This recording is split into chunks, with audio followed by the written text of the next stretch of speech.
Pant no थोक का चलाऊंगा मेरे को देखो फोटो आ भी देखो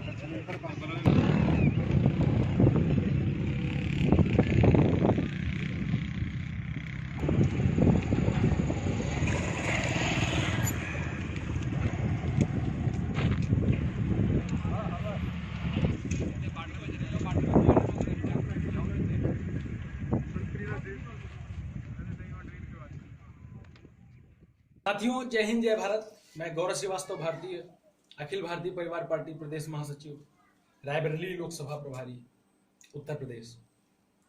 आपने शुरुआत में ही जो वीडियो देखा वो हमारे देश की श्रमिक धन की है, हमारे देश की मजदूरों की है, हमारे देश की जो 65% आबादी है, कृषि प्रधान आबादी, उनके जो हमारे लिए सब्जी, फल, फूल और जो अन्न उगाते हैं, कहीं ना कहीं उनके इस निर्मम तरीके से मारने की है, उनको बेइज्जत करने की है।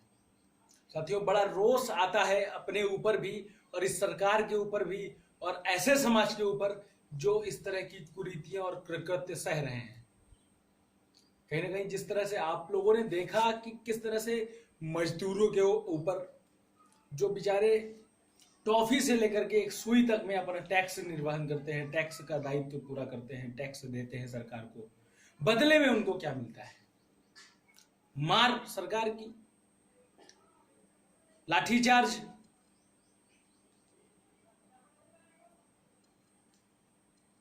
अगर उन्होंने आपसे कोई मांग रखी होती तब भी एक बार चलो कह सकते थे कि मजदूरों को गलत हम कह सकते थे। वह तो बेचारे ट्रकों से, पैदल, साइकिल से चले आ रहे थे। उन्होंने कभी भी किसी से नहीं कहा कि हमें हमारे घर तक पहुंचा दो, हमें हमारे घर तक जाने में असुविधा हो रही है, हमें हमारे घर तक किसी तरीके से पहुंचा दो, नहीं कहा उन्होंने। अगर चाहते तो लाखों की संख्या में मजदूर पलायन कर रहे हैं, सरकार की जो व्यवस्था है उस सरकार की व्यवस्था को तार तार कर सकते थे साथियों। लेकिन कहीं ना कहीं हमें लगता है कि यह उन लोगों के वह संस्कार हैं जिन्होंने इस भारत भूमि की धरा पर सीखे हैं और हमें शुरुआत से ही हमें जब शिक्षा दीक्षा दी जाती है, हमारे घर के जो संस्कार दिए जाते हैं उसमें ही कह दिया जाता है कि हमें धर्मनिरपेक्ष, हमें अपनी तरफ से कभी भी मारपीट, लड़ाई दंगा, इस सब चीज के लिए पहल नहीं करनी है। कहीं ना कहीं वही संस्कार अब हमें दिख रहे हैं। साथियों, यह तो झांसी की घटना थी जिस पर आपने देखा कि मजदूरों पर किस तरह से पुलिस कर्मी लाठी भांज रहे हैं। अब शासन या प्रशासन का उन्हें मद का लोभ हो या मद का जो घमंड हो, उस कारण मजदूरों पर लाठियां भांज रहे हैं, या उनके द्वारा जो मांग की जा रही थी कि हमें हमारे घर तक जाने दो, हमें हमें ऐसे मत रोको रास्ते पर, हमारे घर पर बच्चे भूखे हैं, हमारी माँ भूखी है, हमारी पत्नी भूखी है, हमें घर तक जाने दो, कैसे भी जाने दो। तो कहीं ना कहीं वह तो मांग जो मांग रहे थे वह जायज नहीं थी। साथियों, आज हमें पूछना होगा कि वो 20 लाख करोड़ का बजट जो हमारे माननीय प्रधानमंत्री जी ने आज के लगभग 4-5 दिन पहले जारी किया था, क्या वह अभी तक आ नहीं पाया? क्या वह भी इसी तरह मजदूरोों की तरह पैदल चलकर आ रहा है क्या दिल्ली से? आखिर क्या इस तरह की व्यवस्था मजदूरों के हित में काम कर रही है या फिर जुमलेबाजी की बात की जा रही है? हमारे देश की फाइनेंस मिनिस्टर, हमारे देश की वित्त मंत्री जी रोज आकर के अपना जो 20 लाख करोड़ का बजट एक दिन आए, हमारे देश के प्रधानमंत्री जी उन्होंने जारी कर दिया, उसके बाद उसको आके विभाजित करके बताती रहती हैं रोज रोज। तो कहीं ना कहीं हमको लगता है कि जो देश की जनता है आवाज उठा सकती है, क्योंकि मजदूर तो वह जहां पर मजदूर सरवाइव करता है, कहीं ना कहीं मुझे लगता है वह अपने हक की भी आवाज उठाने की शायद हिम्मत नहीं कर पाता, क्योंकि शासन की जो नीतियां हैं, शासन की जो व्यवस्थाएं हैं, कानून हैं, जिस तरह से चलाए जाते हैं, कहीं ना कहीं वह उन पर ही भारी होने लगते हैं। तो हम आज बात उन लोगों के लिए कर रहे हैं जिसके होने से हमें अन्न मिलता है, जिसके होने से हमें 2 टाइम की सब्जी मिलती है, जिनके होने से हमारे घर, भवन और ऊंची ऊंची बिल्डिंगों का निर्माण होता है। कहीं ना कहीं जो सरकार की यह मुहिम थी, वंदे भारत मिशन, लोगों को सुरक्षित एरोप्लेन से लाया जा रहा था विदेशों से भारत में, जिनका एक पाई, एक पैसा भी इस भारत के लिए टैक्स पेयर के रूप में नहीं था। उनको कुशल सम्मान विद सुरक्षा के साथ हवाई जहाज से भारत की तरफ लाया जा रहा था। वहीं दूसरी तरफ जो एक टॉफी से लेकर के एक सुई तक में इस भारत की अर्थव्यवस्था को मजबूत करने का काम करता है, इस देश की व्यवस्था को मजबूत करने का काम करता है, टैक्स देता है, अपनी खून पसीने की कमाई से टैक्स देता है, वह पैदल ही अपने घरों की तरफ कूच कर रहा था। सरकारें अंधी हो चली थी, जिन्हें यह नहीं दिख रहा था कि सड़कों पर जिस तरह से काफिला निकल रहा है। हमने तो ऐसे नज़ारे देखे हैं कि ट्रकों पर, गिट्टियों से लदे हुए ट्रकों पर मजदूर बैठे हुए हैं। यदि उनके ऊपर से हाई टेंशन लाइन निकले तो जाहिर सी बात है उनको मौत ही मिलेगी। नीचे से गिट्टी तप रही है, ऊपर से आसमान से आग उगल रहा है। तो कहीं ना कहीं या उनका क्या दोष है साथियों? लोग कह रहे हैं कि मजदूरों में सहनशीलता नहीं थी, मजदूर रुक नहीं सकते थे। तो आप बताएं कितने दिन तक रुके मजदूर? लॉकडाउन के कितने दिन बीत चुके हैं, कितने दिन बीतने के बाद मजदूर अपने घरों की तरफ पलायन कर रहे हैं? क्या सरकार ने कभी सोचा कि हमें मजदूरों को निकालकर उनके घर तक सकुशल सुरक्षित पहुंचाना चाहिए? या फिर उसने जानने की कभी कोशिश की कि उनके जहां पर वो काम करते हैं, जहां पर श्रम करते हैं, जहां पर श्रम कार्य करते हैं, वहां पर उनको मजदूरी मिल रही है कि नहीं मिल रही है, उनको खाना मिल रहा है कि नहीं मिल रहा है? उनकी व्यवस्थाएं, जो वो व्यवस्थाएं, क्या व्यवस्थाओं के नाम पर शून्य, कुछ नहीं उनको चाहिए। उनको 2 टाइम का खाना चाहिए, रहने के लिए एक झोपड़ा चाहिए। लेकिन जो सरकार ने किया मजदूरों के लिए, जहां पर वो रहते थे वहां से लोगों ने भगा दिया, जो खाते थे सरकार ने वो मजदूरों को दिया नहीं। शायद मजबूरी ही कहेंगे साथियों, क्योंकि 160 किलोमीटर चलने के बाद एक माँ अपने पुत्र को जन्म देती है और उसके बाद 280 किलोमीटर फिर पैदल चलती है। कहीं ना कहीं हमारी इस देश की व्यवस्था मर चुकी है, लोगों की मनोवृत्तियां मर चुकी हैं, जिस कारण आज इस तरह से लोगों को यातनाएं झेलनी पड़ रही हैं। कहीं ना कहीं साथियों, एक हमको कभी कभी यह लगने लगता है, हमको क्या, हमारे देशवासियों को जो जाग चुके हैं, जो जाग रहे हैं, जो देख रहे हैं व्यवस्थाओं को, कि कहीं हमें लगता है 1947 की व्यवस्था पर वापस तो हमारा देश नहीं आ गया।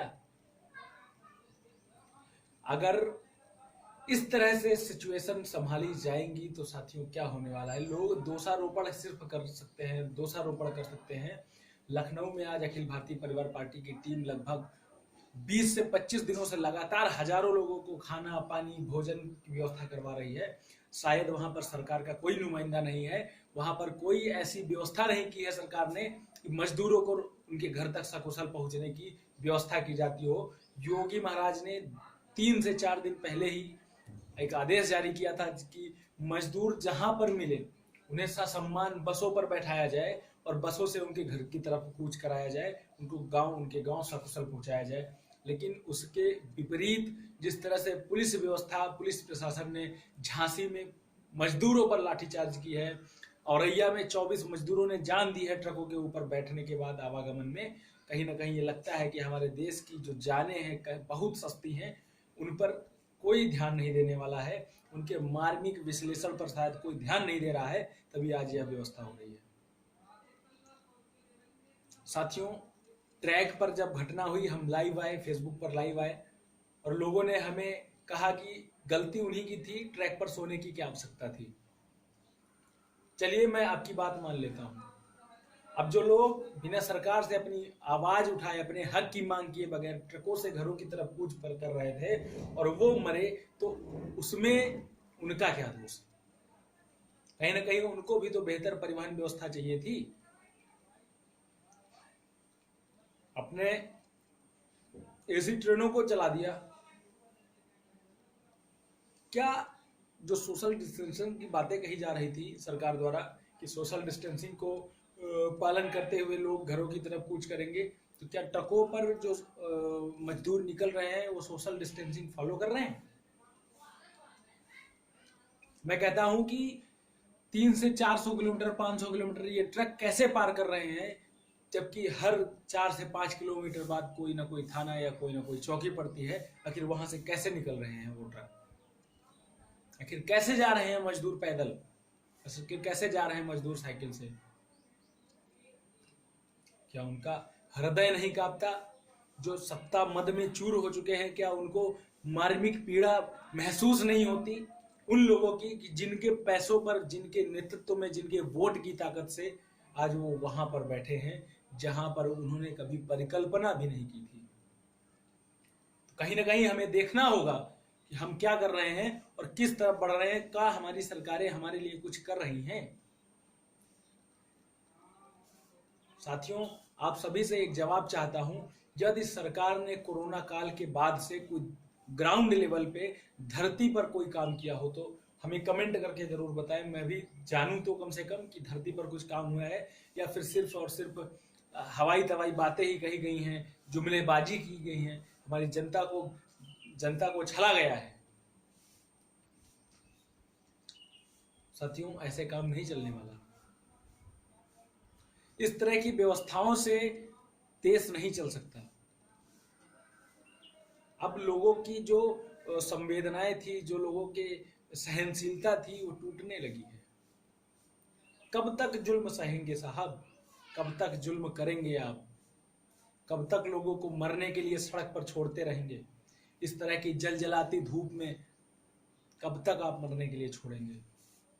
अरे आप नहीं कर पाते, नहीं कर सकते तो जाइए किसी आश्रम में, रहिए कहीं संत बनकर। आपके बस की बात नहीं है इस प्रदेश की मुख्यमंत्री की कुर्सी। दीजिए किसी कामदार इंसान को। नामदार और कामदार आप चिल्लाते रहते हैं, आपने क्या काम किया? ताज्जुब होगा साथियों, जब मैं आईटी सेल के प्रमुखों से बात करता हूं भाजपा की, तो उनसे 5 काम पूछने पर वो साफ साफ निकल जाते हैं कि आपको समझ में नहीं आएगा 5 काम। अरे भाई, जब मुझे नहीं समझ में आ रहा है तो मजदूरों को क्या समझ में आएगा? उन किसानों का क्या समझ में आएगा जो इस देश की 65% जनता का प्रतिनिधित्व करते हैं, 65% जनता होने का योगदान करते हैं? उनको कैसे समझा पाएंगे साहब आप? इसका मतलब आप हमारे सर के ऊपर से कौन सी योजनाएं बना रहे हैं? हमारे देश के लिए क्या कर रहे हैं आप? कैसे काम कर रहे हैं हमारे देश के लिए आप? नहीं चाहिए आपकी इस तरह के कामदार लोग, नहीं चाहिए आपके इस तरह के नामदार लोग। झूठी प्रवचन, झूठी बातें हमें नहीं चाहिए साहब। आपसे नहीं हो सकता तो जाइए। लगातार देश की व्यवस्था को खोखला करने का काम किया है आपने। मुझे यह नहीं समझ में आता आपने देश के लिए कब सरवाइव किया है। लोग मर रहे हैं,